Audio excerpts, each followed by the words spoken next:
कौन कौन बागेश्वर धाम का पागल है? लोग कहते गुरुजी जहाँ जा। नमस्कार, मेरा नाम सागर साहू है और मैं रायपुर छत्तीसगढ़ का रहने वाला हूँ। और मैं अभी दो चार शब्द कहना चाहूँगा हमारे हिंदू समाज के प्रचारक, और उनको प्रचारक ही कहना चाहिए। अभी मैंने बहुत सारा उनके वीडियो देखा, जो मुझे पता चला कि उनके ऊपर बहुत कंट्रोवर्सी हो रही है कि उनको चैलेंज दिया गया चमत्कार करने के लिए और वो डर गए। जो भी उनके ऊपर ये आरोप लगा रहे हैं, जैसा भी है, उनसे तो मुझे कुछ लेना देना नहीं है, लेकिन मैं अपनी बातें रखने के लिए यहाँ पे आप लोगों के बीच आया हूँ। मेरा यूट्यूब पर एक छोटा सा ब्लॉग चैनल है, ब्लॉग बाबू 07 के नाम से, जिस पर मैं रेगुलर कुछ न कुछ अच्छी चीज़ें या बाहरी चीज़ों को कवर करके मैं उस पर अपलोड करता हूँ। तो मुझे ऐसा ही आज रायपुर छत्तीसगढ़ में 17 जनवरी को बागेश्वर धाम के महाराज जो धीरेंद्र शास्त्री जी हैं वो आ रहे हैं, इनका मुझे जानकारी मिला। तो मैं वहाँ पे गया, ब्लॉग बनाने के लिए गया था। वैसे तो मैं धीरेंद्र शास्त्री जी को नहीं जानता पर्सनली, अगर मुझे पूछा जाए तो, लेकिन उनका वीडियो वायरल होता है तो उनके बारे में बहुत लोग जानते हैं, उनमें से एक मैं भी हूँ। और जो कंट्रोवर्सी हो रही है उसके बारे में मुझे कोई आइडिया नहीं था, लेकिन मुझे न्यूज़ के थ्रू पता चला कि उनके ऊपर बहुत मतलब आरोप लग रहे हैं कि चमत्कार करके दिखाएंगे और चैलेंज हो रहा है, उसके ऊपर वो डर गए। तो मेरी सोच ये है ना कि मुझे भी लगता था कि ऐसा कुछ चमत्कार नहीं होता है या ऐसा कुछ भी नहीं होता है जो वो करते हैं। तो उसके ऊपर एक शब्द में कहना चाहूँगा कि मैं भी उनको नहीं मानता था इस मामले में कि वो चमत्कार करते हैं, और आज भी नहीं मानता हूँ कि वो चमत्कार करते हैं। लेकिन आज जब मुझे जाने का मौका मिला उनके समक्ष, उनके सामने जब मुझे जाने का मौका मिला, मैं ब्लॉग बनाते बनाते, मेरी अच्छी किस्मत कहा जाए या जो भी कहा जाए मुझे नहीं पता, पर मैं जैसे कोशिश करके सबसे लास्ट में जाने के बावजूद भी मैं उनके सामने पहुंच पाया। मतलब जो वीआईपी एरिया होता है वहां तक मैं जैसे भी करके ज़बरदस्ती करके घुसा, और ये मौका मुझे किसने दिया, कैसे दिया, मुझे नहीं पता। कोई सपोर्ट नहीं, कुछ भी नहीं, और ना मैं इतना बड़ा वीआईपी हूँ कि मुझे कोई वहाँ पे एंट्री दे दे। वहाँ पे नेता लोग बैठे हुए थे, बहुत नेता, हमारे विकास उपाध्याय जी, ये सब बैठे हुए थे वहाँ पे, और बहुत सारे थे वहाँ पे, बहुत छत्तीसगढ़ के जितने भी मतलब नेता लोग हैं वो सब बैठे हुए थे। तो वहाँ पे एंट्री बैन थी, जिस पे मैं घुस गया था ज़बरदस्ती जैसे भी करके, और बाउंसर और सिक्योरिटी और बहुत सारे पुलिस वाले सिक्योरिटी वहाँ पे खड़े थे, जिसके बीच से मैं घुस के उनको सुनने का मुझे मौका मिला। तो जो कंट्रोवर्सी हो रही है उसके ऊपर मेरी छोटी सी सोच बदली हुई है। वहाँ पे जाने के बाद मेरी सोच बदली कि ऐसा क्यों हो रहा है। मैं भी सोचता था कि चमत्कार ऐसा कुछ नहीं होता है, और ना आज भी मानता हूँ कि कोई चमत्कार होता है। लेकिन जो धीरेंद्र शास्त्री जी, जो हमारे बागेश्वर वाले महाराज हैं, उनके ऊपर आरोप लग रहा है, उसके ऊपर मेरी जो सोच है वो मैं आपके सामने रखने के लिए आया हूँ। जब मैं उनको सुन रहा था, मैं तो ऐसे ही ब्लॉग बनाने गया था कि चलो मैंने भी यूट्यूब स्टार्ट किया है तो चलो बना लेते हैं। रायपुर में पहली बार हो रहा है, राम कथा का आयोजन किया गया है गुड़ियारी में, जहाँ मुझे जाने का अवसर मिला था। तो जब मैं सुन रहा था, मुझे सामने जाने का अवसर मिला, तो मैं गया। जब उनको सुनते सुनते उनकी बातों पे मैं मग्न हो गया, मैं उसमें डूब गया कि वो जो उनकी सोच है वो मैं बताना चाहता हूँ। जो आरोप लगा रहे हैं हिंदू समाज के जो भी हैं, मुझे उनके बारे में आइडिया नहीं है, तो उनके ऊपर उनका जवाब था धीरेंद्र शास्त्री जी का कि वो कोई चमत्कार नहीं करते हैं, उनके ऊपर बजरंगबली जी की कृपा है, और वो लोगों को उपाय बताते हैं, जो भी बताते हैं, वो चमत्कार नहीं करते हैं। वो कागज़ पे लिख देते हैं उनका दुख, उसके बाद उनसे सवाल पूछते हैं कि आप यहाँ पे क्यों आए हैं दिव्य दरबार में, तो उसका जवाब उनके पास पहले से होता है और वो लिख देते हैं। चलो ठीक है, मैं मानता हूँ कि ये चमत्कार माना जाता है, लेकिन मैं कहना चाहूँगा कि वो हिंदू समाज को प्रचार कर रहे हैं, ना कि कोई चमत्कार कर रहे हैं। अगर किसी की दुख को वो थोड़ा कम कर देते हैं पहले से तकलीफ बता करके, तो इसमें बुराई नहीं है। ना वो किसी से दान मांगते हैं, ना कोई भिक्षा मांगते हैं, ना कुछ भी नहीं। वो जितना अपना चल रहा है कथा चलाते हैं, उसी से पैसे लेते हैं, उसी से पेट भरते हैं लोगों की। इसमें आप खुश रहिए ना।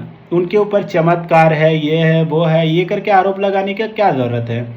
आप लोग को समझना चाहिए कि कोई हिंदू समाज का महाराज जो ब्राह्मण है, जो भी हैं वहाँ पे, वो हिंदू समाज को प्रचलित कर रहे हैं या बता रहे हैं लोगों को, तो इसमें बुराई क्या है यार। आप लोग उनके पीछे ऐसे पड़ जाते हैं जैसे वो बहुत बड़े ढोंगी बाबा है। अरे यार, ढोंगी बाबा उसको बोला जाता है जो लोगों से पैसे ठगते हैं। ये ठग नहीं रहे हैं, लोग अपनी इच्छा से वहाँ पे जाके दान कर रहे हैं, ना कि किसी से लूट रहे हैं, ना किसी का छीना झपटी करते हैं। लोग अपनी इच्छा से, अपनी मर्जी से, अपनी श्रद्धा से उनके पास जाके चढ़ावा चढ़ाते हैं, उसको वो स्वीकार करते हैं। और सबसे बड़ी बात है, वो स्वीकार करते हैं। अगर लोगों से थोड़ी बहुत मांग भी लेंगे ना तो कोई बड़ी बात नहीं है, क्योंकि वो हजारों लाखों लोगों का पेट भरते हैं। इस बात को आप थोड़ा सा अपने जहन में लाइए कि कोई हिंदू समाज का एक व्यक्ति इतना आगे बढ़ के हिंदू समाज को फैला रहे हैं या हिंदू समाज की संस्कृति के बारे में बता रहे हैं, तो आपको मिर्ची क्यों लग रही है भाई? आपको मिर्ची क्यों लग रही है बताइए? आपको तो उनको सपोर्ट करना चाहिए, चाहे वो चमत्कार कर रहे हो, कुछ भी कर रहे हो। गलत तो नहीं कर रहे हैं ना, किसी से पैसे तो नहीं ले रहे हैं ना। वो पैसे लेते तब बोलते कि वो गलत कर रहे हैं, चमत्कार करने के नाम पे वो पैसे मांग रहे हैं दूसरों से या दूसरों को लूट रहे हैं। वो ऐसा कुछ नहीं करते हैं। आज जब मैं गया उनके सामने, जब उनको सुना, तब मेरी आंखें खुली कि वो उनकी सोच क्या है। समझ रहे हैं?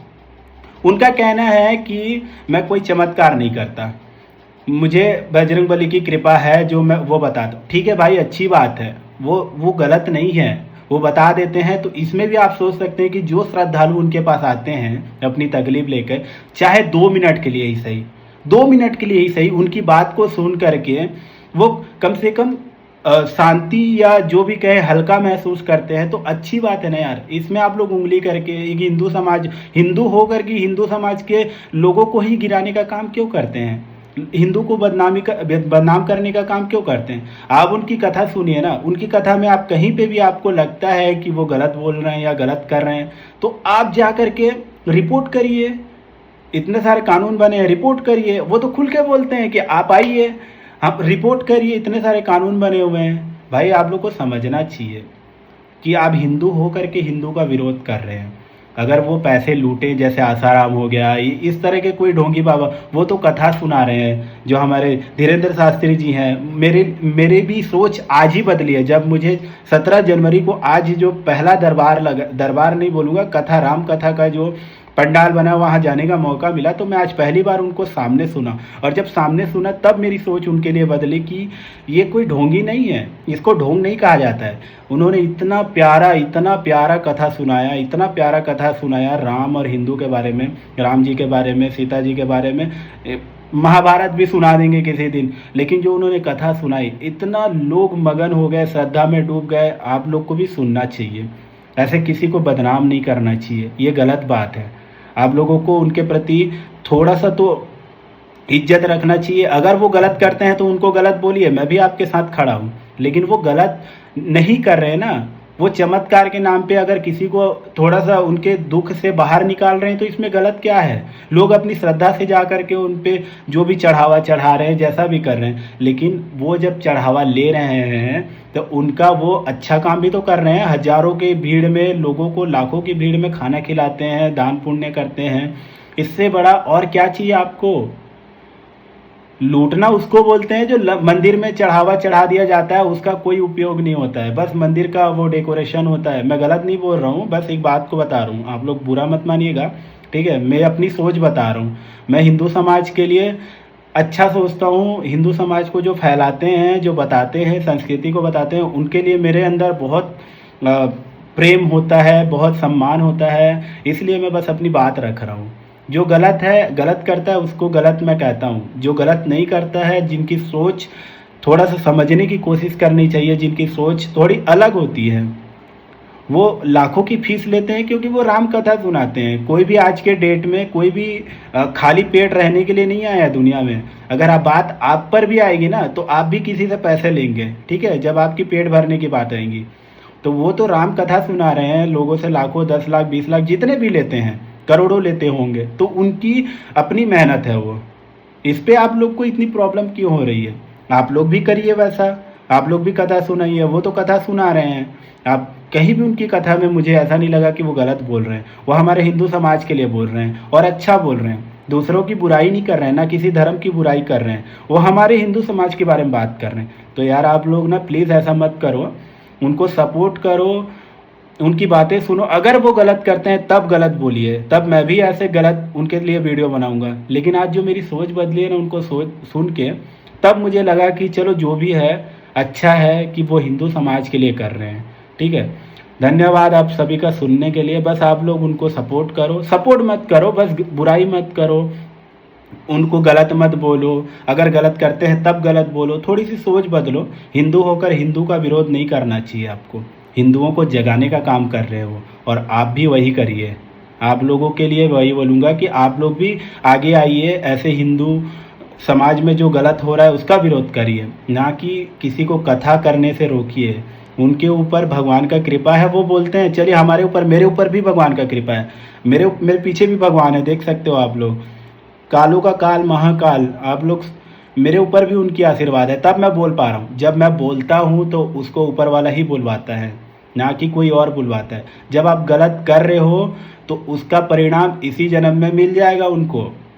कोई बच के नहीं जाने वाला यहाँ से, ना आप जाओगे ना मैं जाऊँगा। इसलिए मत करिए, हिंदू का विरोध नहीं करना चाहिए आपको, ना किसी भी धर्म का विरोध करिए। सब अपने अपनी जगह सही है, लेकिन किसी के धर्म पे उंगली नहीं उठाना चाहिए और ना किसी को विरोध करना चाहिए। ठीक है, धन्यवाद आप सभी का, थैंक यू। आप लोग अपना ध्यान रखें।